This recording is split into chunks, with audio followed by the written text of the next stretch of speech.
Shalom jemaat yang dikasihi Tuhan, mari kita bersama-sama berdoa untuk memohon agar Roh Kudus menguatkan dan juga membuka hati pikiran kita sebelum kita membaca dan merenungkan firman Tuhan. Mari kita berdoa bersama-sama.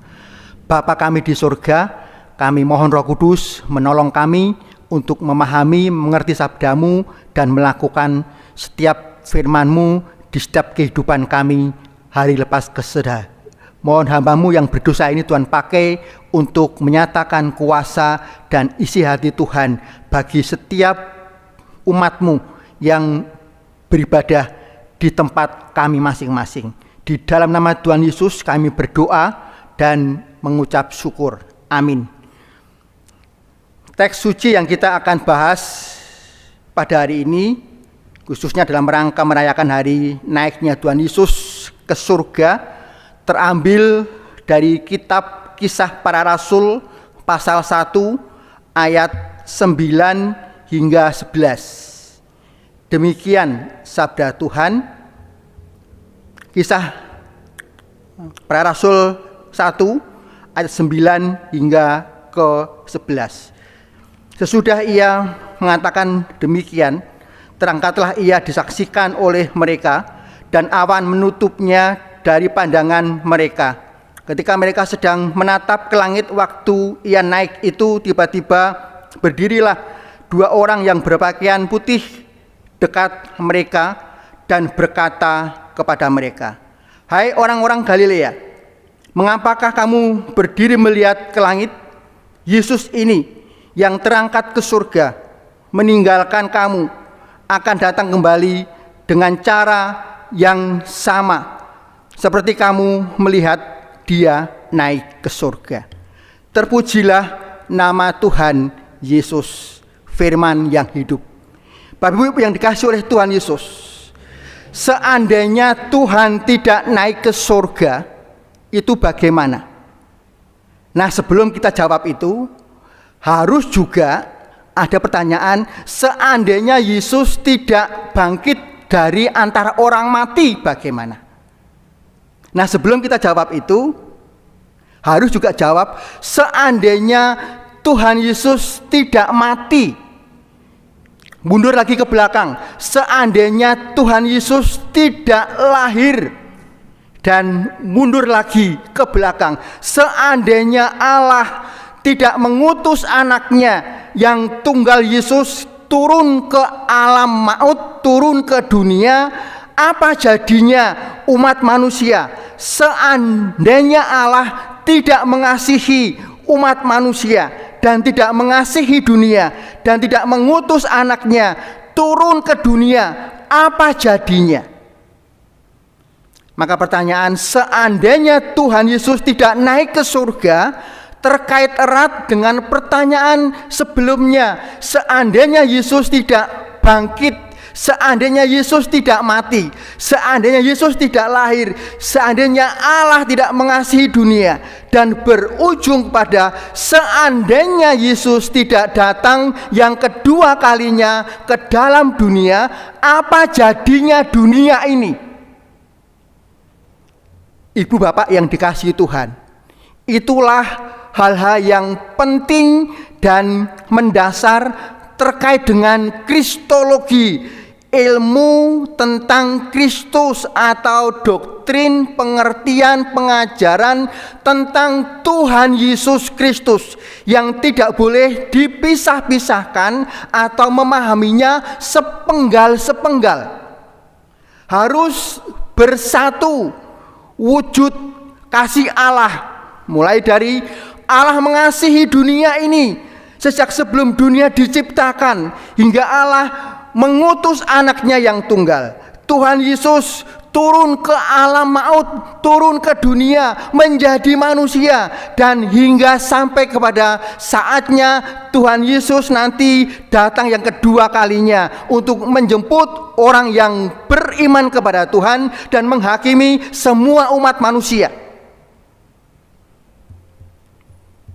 Penginjil Lukas, penulis kitab Para Rasul, di akhir kitab Lukas mengatakan,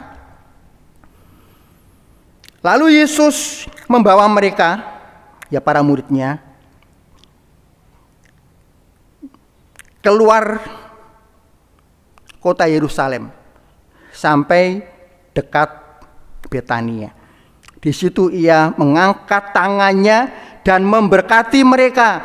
Dan ini penting, ketika ia sedang memberkati mereka, ia berpisah dari mereka dan terangkat ke surga.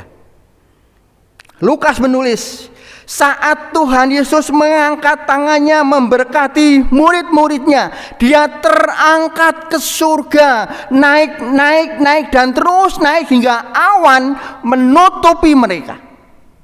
Dan itu juga nanti ketika Tuhan Yesus dengan cara yang sama akan datang ke dalam dunia untuk menghakimi semua umat manusia dan menjemput, mempermuliakan, menempatkan anak-anaknya, umat tebusannya di sisi Allah yang maha tinggi, di sebelah kanan. Itu artinya dipermuliakan sampai selama-lamanya. Tuhan Yesus naik ke surga sambil memberkati dan terangkat ke surga hingga tidak nampak. Itu artinya berkat Allah tetap turun atas umatnya sampai selama-lamanya. Bersyukurlah atas hal ini.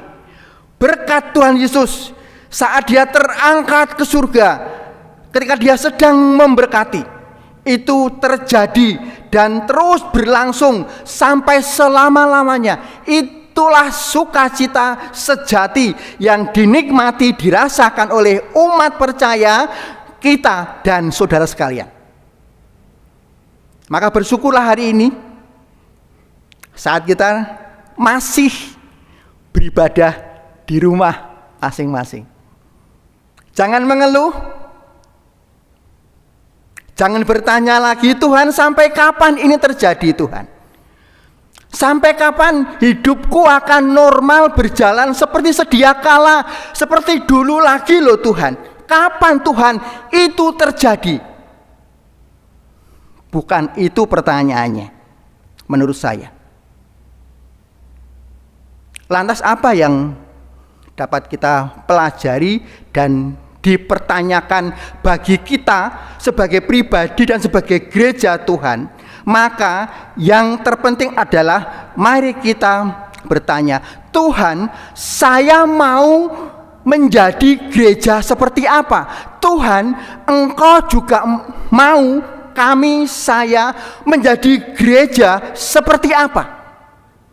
Inilah saatnya setiap umat Tuhan, setiap gereja disetting ulang oleh Tuhan. Ketika Tuhan mengizinkan kita masuk di situasi anomali yang tidak normal seperti saat ini, semuanya tidak normal, ibadah juga tidak normal. Tidak seharusnya ibadah itu di rumah, seharusnya ibadah itu di rumah Tuhan, di gereja Tuhan, bertemu fisikal dan rohani dengan semua umat Tuhan. Tapi saat ini kita diharuskan, dituntut untuk beribadah di rumah, bertemu hanya dengan sekelompok orang yang kita kasihi, orang-orang terdekat. Tuhan, Engkau ingin kami menjadi gereja seperti apa?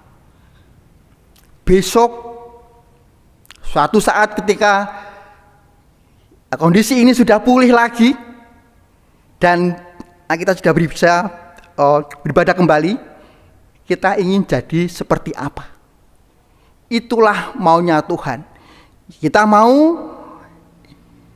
mengerti maksud dan rencana Allah bagi umatnya ketika Tuhan mengizinkan berbagai hal-hal yang anomali ini terjadi dalam kehidupan kita sebagai gereja, bangsa, bahkan umat manusia secara umum. Ibu bapak yang dikasihi oleh Tuhan Yesus, maka mari kita belajar. Saat kita di setting ulang oleh Tuhan, kita dibuat nol oleh Tuhan, dibuat zero oleh Tuhan. Maka besok saat kondisi ini sudah normal kembali, pulih kembali, kita akan jadi umat Allah dengan perspektif cara pandang yang baru tentang berbagai hal dan berbagai perkara yang kita hadapi, termasuk di dalam cara bergereja. Harus dengan paradigma dan pandangan yang baru tentang berkeluarga, bergereja, melayani, berbangsa, dan yang lain-lain. Harus dengan cara pandang yang baru, perspektif yang baru, agar di ujung sana Tuhan makin dimuliakan, diagungkan, dan ditinggikan. Tidak justru malah balik lagi pada pola-pola lama yang mungkin menjebak, mungkin menjerat, mungkin membuat kita begitu sibuk tapi tidak bergerak maju. Sibuk beraktivitas tapi tidak bergerak maju. Tuhan ingin kita gereja maju, bergerak, berdampak, memberkati umat dan memuliakan nama Tuhan. Mungkin selama ini ya gereja Tuhan hanya berkutat pada aktivitas-aktivitas yang tidak bergerak maju. Maka Tuhan harus mereset lagi, men-setting ulang lagi gereja Tuhan, agar gereja Tuhan sadar, ngeh akan tugasnya, akan fungsinya, akan panggilannya, memuliakan Allah dan memberkati dunia, terus maju, bergerak, dan berdampak real, nyata di tengah-tengah keluarga, di tengah-tengah masyarakat, berbangsa dan bernegara, bahkan umat manusia secara keseluruhan. Selamat merayakan hari naiknya Tuhan Yesus, dan selamat bergerak, berdampak, dan memberkati dunia saat ini hingga Tuhan Yesus datang yang kedua kalinya. Terpujilah nama Tuhan. Amin. Mari kita berdoa. Ya Bapa kami di surga, mohon Tuhan menolong kami mengerti rencana Tuhan, kehendak Tuhan, isi hati Tuhan atas umat-Mu. Saat Engkau mengizinkan kami masuk di tengah-tengah situasi anomali seperti saat ini, saat Tuhan men-setting ulang kami sebagai keluarga, gereja, maupun sebagai individu, agar besok ya Tuhan, ketika semuanya kembali normal, kami sungguh-sungguh menjadi umat Tuhan yang lebih baik dan bekerja, beraktivitas, serta melayani dengan perspektif dan cara pandang yang baru. Terima kasih ya Bapa di surga untuk firman-Mu hari ini. Kami memohonkan berkat anugerah, sukacita, dan damai sejahtera bagi semua jemaat Tuhan, khususnya di GKMI Tanjung Karang. Di dalam nama Tuhan Yesus kami berdoa. Amin.